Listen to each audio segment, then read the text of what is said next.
29 листопада по ўсёй нашай краіне праходзіў марш суседзяў.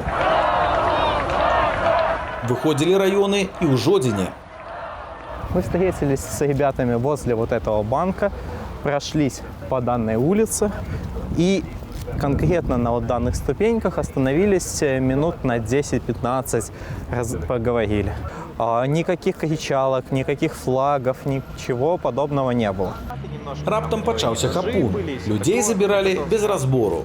Парней, почти всех.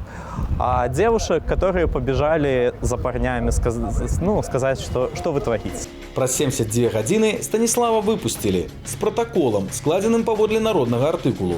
3 снежня хлопец выйшаў на працу, на БелАЗ. Соответственно, за данное отсутствие меня наказали лишением выплат за непрерывный стаж работы, депримирование за ноябрь месяц на 100%, лишение материальной помощи за отпуск и лишение так называемых полугодовых, то есть вознаграждения за общие результаты работы за год. В общей сложности это составляет порядка трети заработной платы, возможно, даже больше. Гэтую вымову наш герой вырашыў абскардзіць, таму звярнуўся ў заводскую канцелярыю па копію пастановы. Рабочая смена начинается в 7:30. Я зашел в канцелярию еще до 7:30, порядка 7:28 или что-то около того. Там подал данный документ, и в свой рабочий кабинет я пришел в 7:37. Вось за гэтыя 7 хвілінаў адсутнасці на працоўным месцы хлопцу выпісалі другую вымову.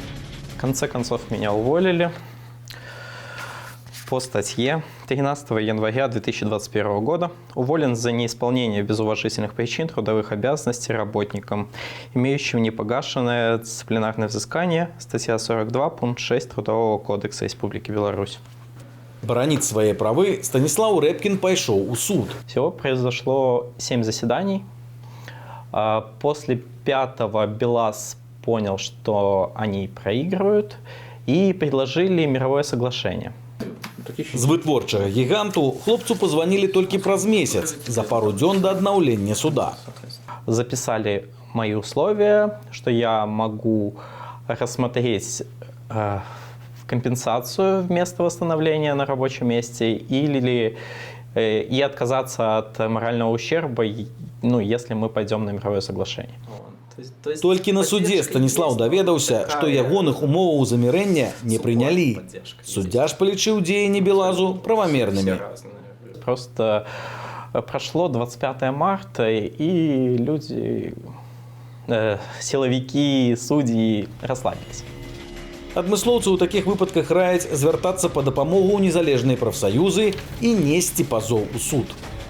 Пройти всю эту лестницу нужно, потому что все-таки и в судебной системе есть люди, которые профессионально относятся к своему долгу, и в конце концов можно найти защиту. Но если нет, то это раскроет картинку того, что происходит, и даст задел на то, что это дело в конце концов будет пересмотрено, когда в стране будет налажена правовая система. Рэальную прычыну звальнення Станіслав бачыць у сваёй актыўнай грамадзянскай пазіцыі. То есть я собирал подписи в защиту уже пострадавших работников на БелАЗе. Соответственно, также меня арестовали по 23.34 уже в августе, и поэтому за мной был какой-то контроль. Соответственно, БелАЗ решил избавиться от неугодного работника. Калі раней хлопец хацеў аднавіцца на працы, то цяпер проста дамагчыся справядлівасці. Хожу на собеседование и пытаюсь устроиться в жизнь. Но не забываю данную ситуацию, все равно буду подавать на обжалование в дальнейшие суды.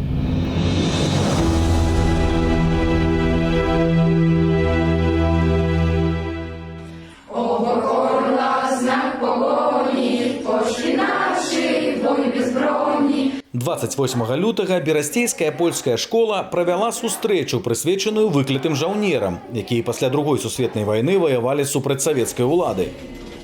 Гэта імпрэза выклікала імгненную рэакцыю з боку беларускіх чыноўнікаў.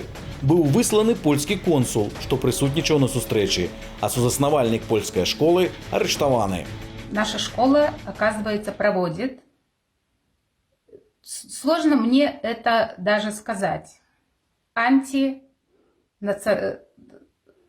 античеловеческую пропаганду фактически. То есть пропаганду розни, пропаганду национальной розни, пропаганду религиозной розни. Спадарня Ганна ў гэты час была ў Польшчы. Па вяртанні ў Беларусь яе арыштавалі. Затрымалі і Анжеліку Борыс, старшыню непрызнаванага ўладамі Саюзу палякаў у Беларусі. А ў офісе арганізацыі ды ў дамах яе сябраў прайшлі ператрусы. Декларируемая еще в июне прошлого года готовность польской стороны идти нам навстречу по целому ряду направлений сменилась обвинениями в фальсификации выборов, поддержкой наших нынешних беглых и их компаний, представлением убежища беглым предателям и экстремистам, экстремистским интернет-ресурсам. Так, падчас чарговай нарады патлумачыў ціск на польскую меншасць Александр Лукашенко. Тым часам прэсінг перакінуўся і на недатычныя да Саюзу палякаў арганізацыі. Мы з імі супрацоўнічалі, можна сказаць, 2 разы увогуле за ўвесь гэты час. Яны нам першы год падаравалі падарункі дзецям перад Раством, і ў другі раз перад навучальным годам яны нам падаравалі падручнікі. Ольга Будай – уладальніца Цэнтру моўных паслуг у Смаргоні. Цяпер жанчына за мяжою, а на ейных працаўнікоў ціснуць, таму размаўляць з журналістамі яны пабаяліся. Пажарнікі прыходзілі, санстанцыя была, ўжо складала протакол, мы гэта ўжо ўсё папраўлялі. Ну, гэта ведаць такі нейкі дробязі жыцця. На курсах вывучаюць ангельскую, нямецкую ды польскую мовы. Апошнія днямі і зацікавіла прокуратуру. І прокурор хоча атрымаць ад нас дадзеныя нашых вучняў, информацию по наставнику, информацию по адукацыйных программах, информацию по оплате, але ўсё менавіта толькі тое, што тычыцца вывучэння і выкладання польскай мовы. Наведваюць курсы каля 100 асобаў абсалютна розных прафесіяў ды поглядаў. Яны могуць выкрыць людзей, якія працуюць у дзяржаўных установах, і задаць ім пытанне, а навошта вам, даражэнькі, вывучаць польскую мову, калі вы жывяце ў Рэспубліцы Беларусь? Пагатоў у лісце з пракуратуры падстава для атрымання звестак пра навучэнцаў тлумачыцца нейкаю неабходнасцю. Мы падрыхтавалі адказ з дапамогай юрыстаў, таму што мы самі не маем юрыдычнай адукацыі. Нам патрэбна больш канкрэтная падстава для таго, каб мы перадалі асабістыя дадзеныя нашых студэнтаў. Спадарня Ольга прыгадвае, што канфлікт з пракурорам Андрэем Клышевічам пачаўся яшчэ ў жніўні 2020 года, пасля сустрэчы з нагоды фальсіфікацыі выбараў. Прамаўляў спецыяльна такія рэчы і словы, якія б вызывалі ў людзей, якія прыйшлі паслухаць праўду, аб выніках выбараў, якія б вызывалі ў людзей агрэсію, нянавісць і яшчэ большую злосць. Гэта ён рабіў наўмысна, і пра гэта я яму сама асабіста сказала. З падачы пракурора Клышевіча Ольгу некалькі разоў судзілі паводле адміністратыўных справаў. А цяпер жанчына ды ейны муж зазнаюць крымінальны пераслед за паклёп. 2 чалавекі ўжо па гэтай справе асуджаны і атрымалі рэальныя строкі. Цяпер на размову выклікаюць працаўнікоў акадэміі. Але Ольга гатовая бараніць справу жыцця усімі законнымі сродкамі. Іх пужае, што людзі не баяцца. І гэта вельмі раздражняе. Ці існуе ў нашай краіне дыскрымінацыя нацыянальных меншасцяў? Ці маюць яны права на адукацыю на роднай мове? І ці маюць права палітычнага голасу? Даведаецеся з нашай наступнай рубрыкі «Ведай свае правы».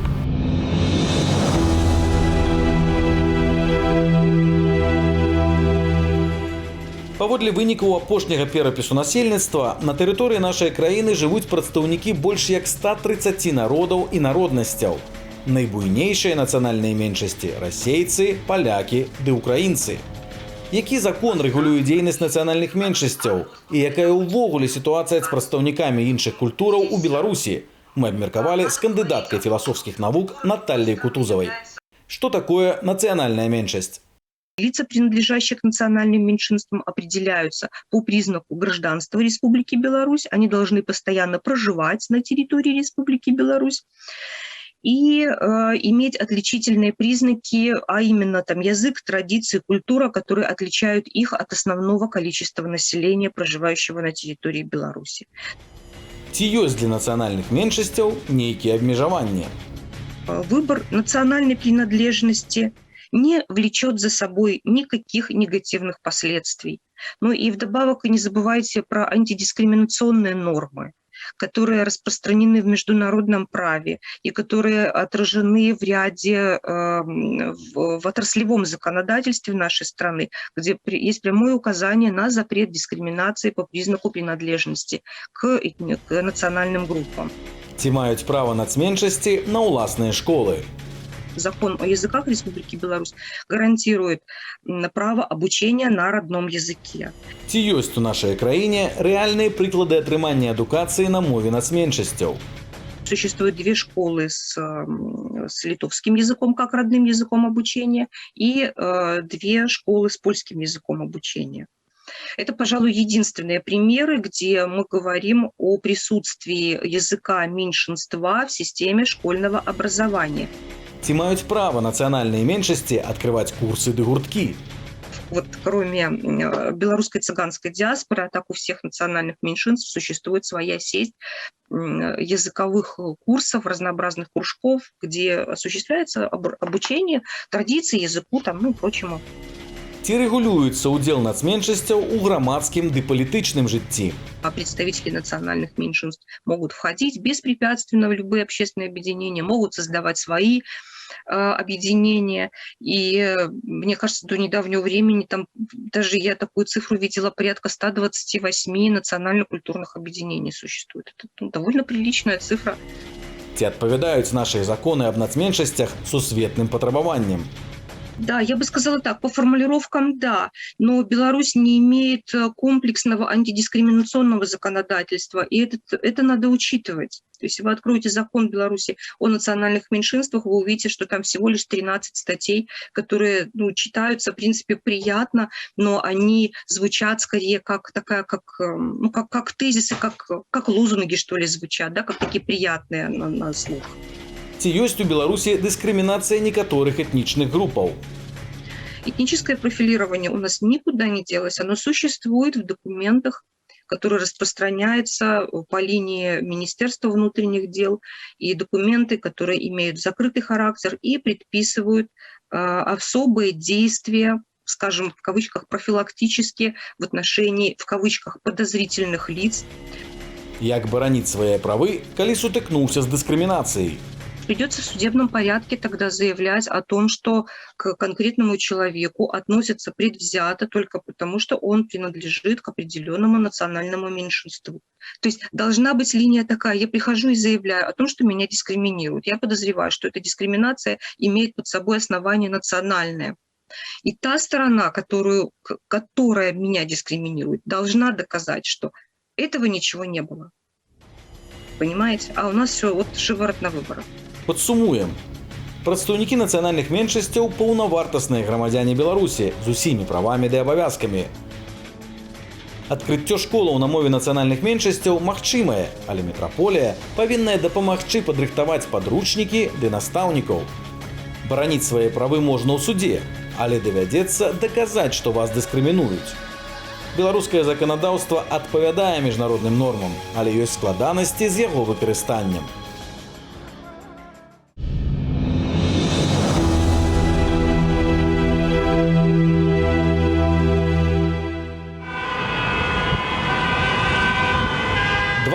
Сакавіка на Менскай плошчы Бангалор планавалася святкаванне Дня волі.